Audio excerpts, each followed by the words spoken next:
compra por valor de 30.000 reales. Esta era una noble titulada. 30.000 reales, ¿y qué? Este era un individuo que pertenecía a la élite, a la crema de la sociedad. Tengo por ahí una latienza, de ahí de Talavera la Real, pues que se quedó viuda y demás, y bueno, pues no compra mucho, pero tiene un patrimonio de 1,5 millones de reales. Es decir, unos lo que ellas compran, porque a lo mejor no necesitan más, o no quieren invertir más, y otros el patrimonio que tienen y el lugar que ocupan dentro de la sociedad, que era importante, eran gente poderosa. Casi todas las compradoras localizadas son grandes contribuyentes provinciales, casi todas. Y abundan la viuda y la soltera. Ya les he dicho que eran los dos grupos femeninos mejores para la mujer.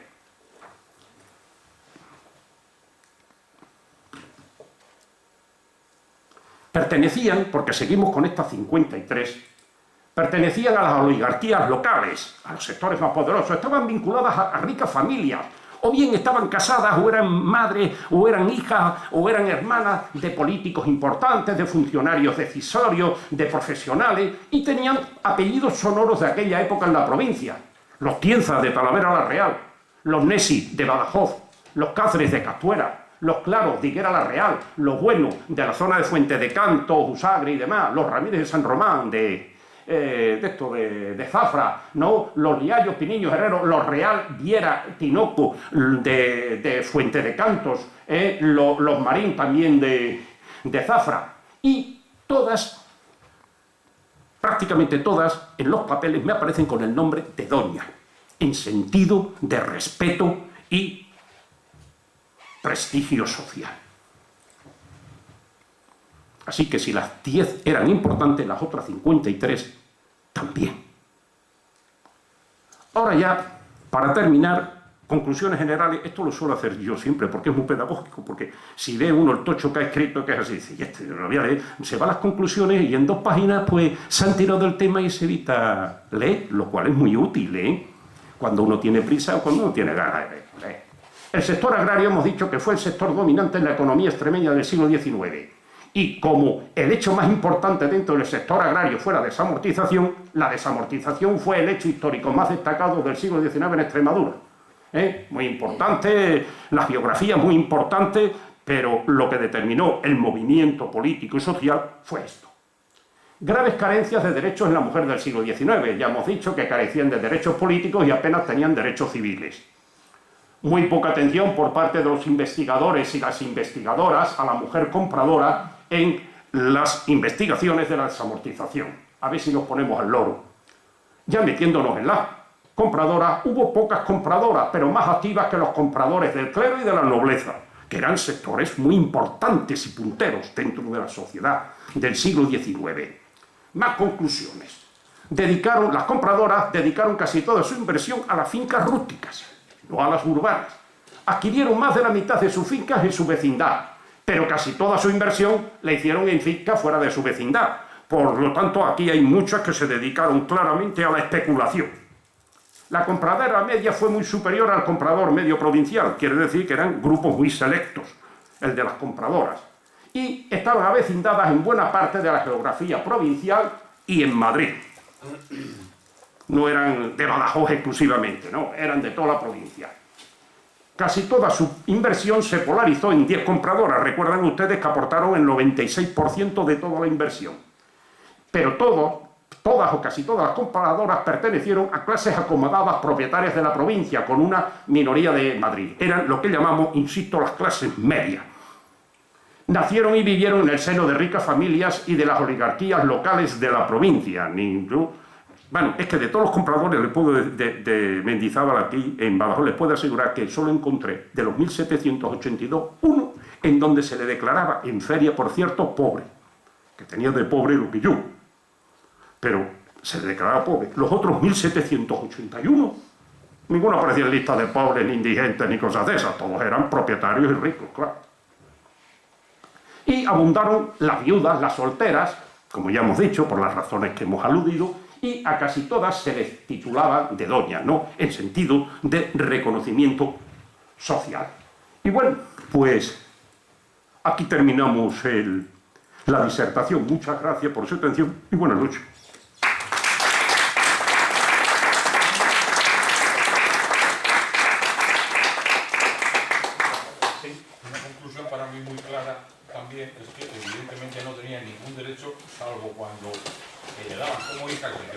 propiedad o endeudaban. Entonces sí, entonces adquirían todos esos derechos que no tenían antes y es cuando invertían. Sí, mire, las Quevedo, las dos, Ramona y Encarnación, pues eran dos hijas de rico de Jerez y que, bueno, pues como les legó el padre, como no se casaron, llegaron a la mayoría de edad, el padre tuvo a bien morirse y entonces quedaron en disposición y ellas dicen que invirtieron, además lo dice, invirtió para tener invertido ahí, para que no se perdiera el dinero, porque eso sí que estaba controlado, es verdad. Eran las dos únicas situaciones, en todo lo demás estaban totalmente sometidas, por lo menos jurídicamente, al marido, al padre, al hermano, incluso a veces a los hijos. Una desgracia, vamos. Yo voy a contar justamente eso, que entonces, pues esa era esa es la razón por la que esas mujeres sí podían comprar, pero solo ellas. Ninguna más podía invertir, porque efectivamente estarían sometidas pues, al yugo del marido, del padre o del hijo, ¿no? Y segundo, me llama la atención que todo el rato está hablando de reales en efectivo. O sea, estas mujeres pagaban en efectivo. No. Bueno, mire usted, es que es tan complejo que yo he procurado hacer una disertación. Termine usted y le contesto. Sí, bueno, si no es así, pues entonces ya se cierra lo que iba a comentar ello, ¿no? Pero me llama la atención que todo hablando de reales y en efectivo, es que entonces, digamos, que el sector, digamos, del comercio, la banca, no aparece en todo esto en ningún momento. Sí, aparece. Vamos a ver, las modalidades de pago eran las siguientes. En papel de deuda pública o en dinero efectivo. Como la deuda pública entonces es una opción que dan los gobiernos de Isabel II para, en fin, para desatascar un poco la deuda pública que estaba por las nubes. Y entonces se vende el papel de deuda pública,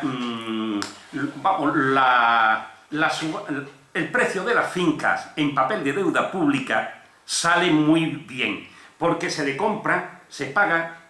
Las fincas se pagan por todo su valor nominal en deuda pública que estaba muy devaluada. La deuda pública no sé si eran el 20% de su valor nominal por la devaluación, pero el Estado te aceptaba que compraras la finca que habías adquirido por deuda pública en todo su valor nominal, no en el 20% únicamente. Entonces se podían comprar fincas magníficas, porque recuerden ustedes que las fincas que se vendían no estaban situadas en el monte, eran buenas fincas.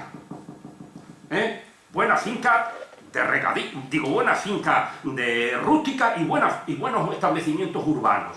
Era momio. Y lo pagaban ustedes con deuda pública absolutamente devaluada. Hay muchos que compran deuda pública para pagar así, porque compras deuda pública al 20% y después te lo admiten por todo su valor nominal. Era un chollo y había mucha especulación con todo eso. Y entonces, hombre, la banca todavía no había nacido, como quien dice, pero bueno, estaban los grandes especuladores y los prestatarios. Hay uno, Guillermo Nicolau, ahí naturalmente era de Liria, en Gerona, que se instala en Don Benito, que era uno de los mayores comerciantes, el mayor comerciante de la provincia. Y ese, junto con su hermano José Nicolau, también de Zafra, pues compran 1,5 millones de reales en fincas y demás, y se dedicaban a la especulación, o sea que aquí se mete todo. Y sobre las mujeres había una problemática muy diversa, las solteras, las viudas, pero también había muchas casadas que compraban, y dice, ¿y esto cómo es? Pues nada, que el marido les decía que comprara, porque si yo soy el director general de los bienes nacionales, yo no puedo comprar, queda feísimo, ¿no? Pero compra mi señora. Y total, todo se queda en casa. O sea que hay una problemática muy diversa, pero lógicamente las solteras y las viudas eran las que tenían.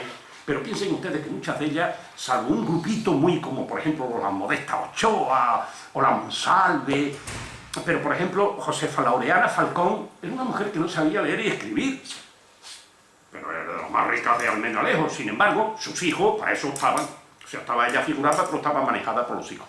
Hasta eso llega. O sea, esta es la situación. Porque está claro que no tenía muchos derechos, pero cuando los adquirían por de otra manera, O sea, que estaban con todas las de la ley. Le puedo decir que había señoras muy enérgicas. Vicenta Patrón era una mujer muy enérgica. Podíamos tener muchos estudios, pero desde luego Sí, pero decisiones tomaban. yo me imagino que esas de Jerez, las dos hermanas solteras, no sabían escribir mucho. Pero yo creo que a esas no se las daban con queso ni para atrás. Porque listas sí era. Hombre, en aquella época hay que tener en cuenta que hay que tener otra cosa muy en cuenta, que en la España de aquella época el analfabetismo era muy alto y de las mujeres no hablaban mucho las cifras, porque no se daba mucha más consideración se daba más consideración a la educación del varón que al de la mujer. Hombre, Pero vamos, tal como lo has dicho, parece que lo has dicho en forma suave. O sea, podías haber dicho, vamos, prácticamente la inmensa mayoría de las mujeres es que las dedicaban a las labores. O sea, no aprendía. Bueno, a leer y escribir para firmar y esas cosas, y después moral cristiana. Hombre, así es, hombre, por lo que yo sé, en aquella época, en mi opinión, la educación era para los trabajos de una persona de orígenes pop, de orígenes más humildes, era un lujo que solo estaba al alcance de los que tienen dinero. Sí, no, pero vamos, claramente. O los que se metían en el clero. es que no hay que confundir al final los estudios con la inteligencia o con la listeza. Yo es que distingo entre inteligencia y listeza, porque la inteligencia, bueno, es lo que tú puedes desarrollar con estudio y tal, pero si eres listo, encima vas sobre la inteligencia. Entonces puede que no tuvieran estudios, pero inteligencias naturales tenía que ver así. Sí, hombre, pues como ahora, sí, es que eso tampoco hemos evolucionado, ¿no? Claro. Lo que sí es verdad es que la cultura, las escuelas, dominaban las escuelas de niños. A la escuela de niñas la preparación era muy distinta. Y es que después solo se cultivaba a la élite. En Don Benito trabajé sobre análisis de la era isabelina en Don Benito, y resulta que nos encontramos un nivel de analfabetismo del 90%. Pero ojo, entre los políticos que tuvieron cargos municipales, entre los municipios, ¿saben ustedes cuál es el porcentaje en los 35 años de gobierno isabelino? Concejales o municipios que no supieran leer y escribir. Había 3 de los 400 y pico que hubo. Había 3, nada más. Eso quiere decir que la formación no solo estaba vedada a las mujeres, sino a la inmensa mayoría de la población, y que solo una pequeña élite era la que era debidamente formada. O sea, era algo aberrante. Pero eso sí, la clase dirigente estaba perfectamente formada.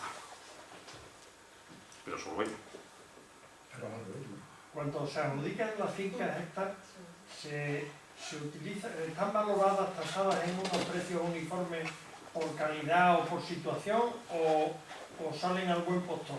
¿Y se conoce la superficie de la finca? Sí. Más o menos, miren ustedes, en Badajoz se vendieron 81.000 hectáreas, digo yo, pero yo les puedo asegurar que fueron más de 90.000, porque hay algunas de esas que no tenemos la superficie constatada, pero la inmensa mayoría sí. Y miren ustedes, sí se hacía, había un proceso de tasación y capitalización, y el servicio de venta de bienes nacionales estudiaba la finca, veía la parcela, las clasificaban de clases de primera, segunda y tercera, y las daban, veían las rentas que habían tenido, y si no las tenían hacían la capitalización, que era la valoración de la finca en función de la producción. Eso estaba muy estudiado, no salía al tuntum. Y la tasación era el precio inicial de subasta. Si no se llegaba a ese precio, no se hacía la subasta. Claro que después se procedía a la retasa.